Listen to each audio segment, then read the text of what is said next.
I'm going to give my top 5 MVPs. There have been some incredible numbers and scoring outputs and just all around incredible play from some great players. And think about this. John Morant's not in my top 5 and how great he's been playing. Steph Curry, if it wasn't for injuries, of course, as well as Kevin Durant, they would be in my top 5. Shai Gilgeous-Alexander is not in my top 5, probably because, the Oklahoma City Thunder is 10th. But Shai Gilgeous-Alexander has arguably been one of the best players in the league. We're going to talk about Damian Lillard in a second. Of course, Lauri Markkanen. I mean, there have been some incredible performances by stars and by players, and that just shows you the talent level that the league is in right now.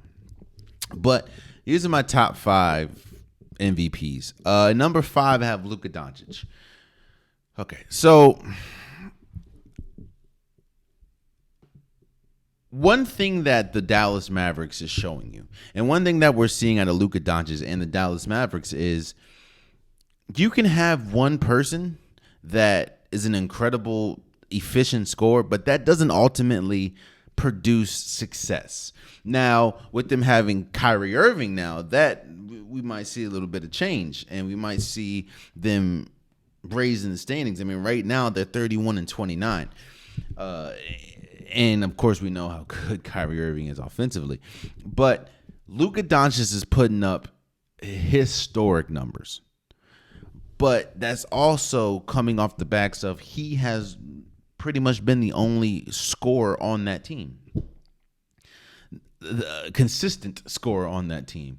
So, of course, he's going to put up that much. And I'm not going to say, of course, he's going to, because some people can't. But Luka Doncic is a superior scorer. It's not really equating to much wins because of, one, he don't play defense, and just the team around him. So I have to put Luka at number 5 because, I mean, the Dallas Mavericks are 6th in the West. And don't get me wrong, the West is incredibly tough. But, a lot of his scoring outputs hasn't really led to winning that much, if that makes sense. Number 4, I have Joel Embiid. I think Joel Embiid, year after year after year, continues to find himself in the MVP discussion. And that's just how good of a player he is. And, I mean, last year he finished second. I think the last few years he finished either second or third. Joel Embiid is exactly what when we go back to college and we go back to projections, and a lot of people were projecting Joel Embiid to be one of the best centers in the league. Now, of course, they're just projections, and some projections, of course, flame out. Some people live up to their projection. Some people exceed their projection. I mean, nobody projected Nikola Jokic to be as good as he is. Nobody thought Giannis was going to be Giannis. Nobody thought Steph Curry was going to be Steph Curry.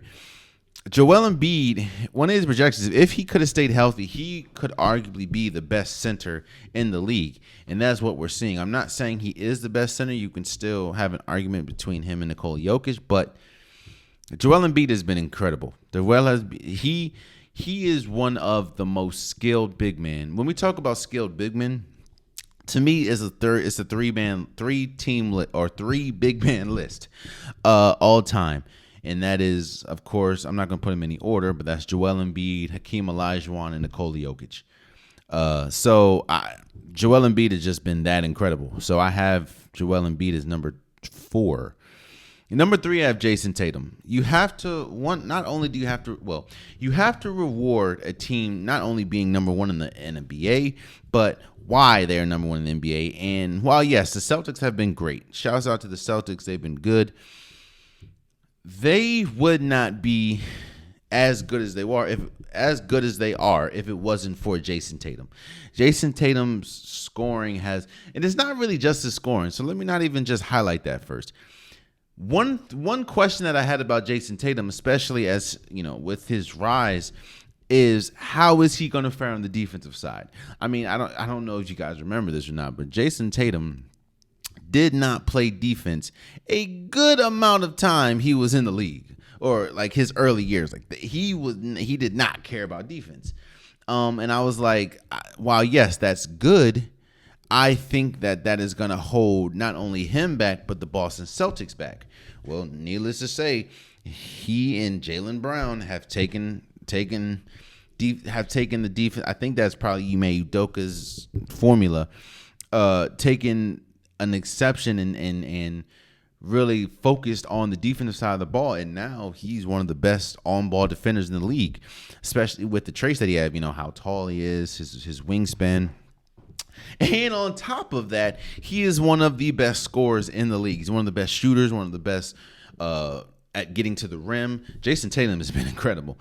And I have Jason Tatum at number 3. I think that at least this is the halfway point of the season. And with this being the halfway point of the season, you can get, a lot of things can change. I mean, again, injuries affect a lot of things. Team success and the ebbs and flows of a team. But what it's starting to look like is we will be getting a three-time MVP winner. And that's either between Giannis or Nikola Jokic. Right now at number 2, I have Giannis. I have Giannis at number 2, and it's kind of, I have Giannis at number 2 because, of course, everything that it's unfair, but it's true. I feel that Giannis has a better team around him than someone like a Nikola Jokic. While yes, I like Jamal Murray, I like Michael Porter Jr., I like Aaron Gordon. I just like the pieces that the Bucks have more than the Nuggets. Like I like Chris Middleton. I like Drew Holiday. I like what's his name? Brook Lopez. And don't get me wrong, man. Giannis is still Giannis. In fact, currently, Giannis is averaging, give me a second. Giannis is averaging 33 points, 6 assists, and 12 rebounds. Yeah. I mean, that's Giannis, bro. But Giannis also has an all-star partner in Drew Holiday, who's averaging 20 points, 7 rebounds, and 5 assists. 7 assists, and 5 rebounds. I just think, which is unfortunate, but that's how it is. I think the team around Giannis is better than the team around number 1, who I have, Nikola Jokic. Again, Giannis and Nikola Jokic to me are going back and forth right now as the best players in the league because they dominate the game the same way, just differently. Nikola Jokic isn't the loud, aggressive. When I say loud, I mean like your game is loud. Like Giannis, you see 45 points, like damn, like that's Giannis. Nikola Jokic is a big man, a center, 7-footer, averaging a triple double. He averages 20, 25, 10, and 12. Nikola Jokic, in my opinion, is the most skilled big man the league has ever seen. From his ability to score the ball, his ability to pass the ball, his ability to dribble and see, be the floor general at the center position. I don't think we've ever seen anything like that. And it's starting to look like that we will get the first player since Larry Bird to win 3 consecutive MVPs. I also think that's crazy that he'll be the first player since Larry. Never mind. Yeah. So right now, my MVP race, and again, I think it would look a little different if Steph Curry was still healthy. Look a little different if, KD was still healthy.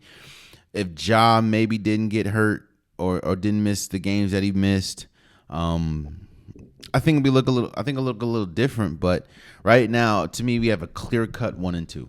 A clear cut 1 and 2. I remember Luka Doncic was pretty much number 1 for a minute, but right now, Nikola Jokic and Giannis are 1 and 2. And it's a pretty wide gap between 2 and 3, in my opinion. If Giannis ended up getting the MVP, I wouldn't be surprised. I wouldn't be upset. And I wouldn't be like, oh, someone got robbed. Actually, no, I wouldn't. And if Nikola Jokic won, I'd be like, well deserved. I think that they have been the best 2 players, and consistently when we talk about injuries and everything, they've been the consistent players. Because if injuries aside, I mean, Kevin Durant's averaging 30 points a game. Steph is averaging 29 points a game. Like, So yeah, that's my MVP list. What is it? Number 5, Luka. Number 4, Embiid. Number 3, Jason Tatum. Number 2, Giannis. Number 1, Nikola Jokic. Let me know who you guys think. Not only who you guys think is the MVP, let me know who you think deserves to, or who is your top 5 teams that, going into the All-Star break. Who do you think is the sleeper team? You know what I'm saying? Let me know. Oh, man, you stayed to the end of the video. I appreciate you. If you like what you saw, be sure to hit that subscribe button so you'll never miss any content from your boy. You can also go back and watch past episodes, past clips, and don't forget that the Unpopular Podcast, new episodes drop every Wednesday and Saturday. Appreciate you.